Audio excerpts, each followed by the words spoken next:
Hi guys, അസ്സലാമു അലൈക്കും. അപ്പോൾ നമ്മൾ ഇന്ന് ഹബ്ബക്ക് പോവാണ്. അപ്പോൾ കമോൺ. ഹബ്ബക്ക് പോകുമ്പോൾ ഇന്നലത്തെ വീടാണ്. 23 August 2026 വീടാണ്. ഫുള്ള് വൈകിച്ചിടാം. അപ്പോൾ ബൈ ബൈ. ഇന്നലത്തെ തിരക്കായി. അങ്ങനെ ഞാനൊരു റൈഡിലിരുന്നു. പിന്നെ സൈക്കിളിങ് സിബ്ലൈനിൽ കഴിയുമെന്ന് പറഞ്ഞു. ഞാൻ കയറിച്ച് അത് നമുക്കൊരു പേടിയില്ലേ, പേടിയില്ലാത്തവരുണ്ടാവും. എന്നാലും ഞാൻ കയറിയിട്ടില്ല. പിന്നെ അവിടെ ജമ്പിങ് കുറേ ഐറ്റംസ് ഉണ്ട്. ഞാൻ സ്കൈ വാക്കിൽ കയറി, കുറേ എണ്ണത്തിൽ കയറിയിട്ടുണ്ട്. പിന്നെ ഞാൻ കുറച്ച് ഫുഡ് ഐറ്റംസ് ഒക്കെ കഴിച്ചിട്ടുണ്ട്. അത് വേറെ വരുന്നതായിരിക്കും കുറച്ച് കഴിഞ്ഞിട്ട്.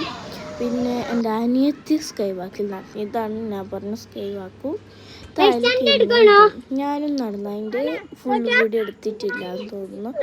പിന്നെ ഒരു കാറ്, അത് ഓട്ടോമാറ്റിക് പോകുന്നില്ല, കുറേ അടുത്ത് ഓട്ടോമാറ്റിക്കാണ്. ഇത് ഒരാൾ ഉന്തുന്നതാണ്. പിന്നെ ഞാൻ കുറേ നല്ല മഴ ഉണ്ടായിരുന്നില്ല. ഹാപ്പിയാണ്. ഓണത്തിൻ്റെ ഇതും കണ്ട് പിന്നെ ഫോട്ടോ കിട്ടിയാൽ നമുക്ക് ഫോൺ കിട്ടാതെ തന്നെ പിസ്സ കഴിച്ചു. ഇതാണ് ഞാൻ പറഞ്ഞ ഫുഡ്. പിസ്സ 2 തരം പിസ്സ ഓർഡർ ആക്കിയിട്ടുണ്ടായിരുന്നു. ഒരു തരം ഇപ്പോൾ കഴിച്ചതാണ്, തരം കഴിക്കാൻ പോകുന്നു. പിന്നെ ലോഡർ ഫ്രൈസ് ഓർഡർ ആക്കിയിട്ടുണ്ടായിരുന്നു. അതിൻ്റെ മോമോസ് മാത്രമാണ് കഴിച്ചത്. പിന്നെ എന്തോ ഓർഡർ ആക്കി, ചിക്കൻ ലോളിപോപ്പ് ഓർഡർ ആക്കിയിട്ടുണ്ടായിരുന്നു. പിന്നെ വീട്ടിൽ വന്നിട്ട് ഐസ്ക്രീം കഴിച്ചു. ബാക്കി വന്ന ലോഡർ ഫ്രൈസ് കൊണ്ടിട്ടുണ്ട്, അതും കഴിച്ചു. പിന്നെ കുറച്ച് ഫുഡും കഴിച്ചു. Bye bye.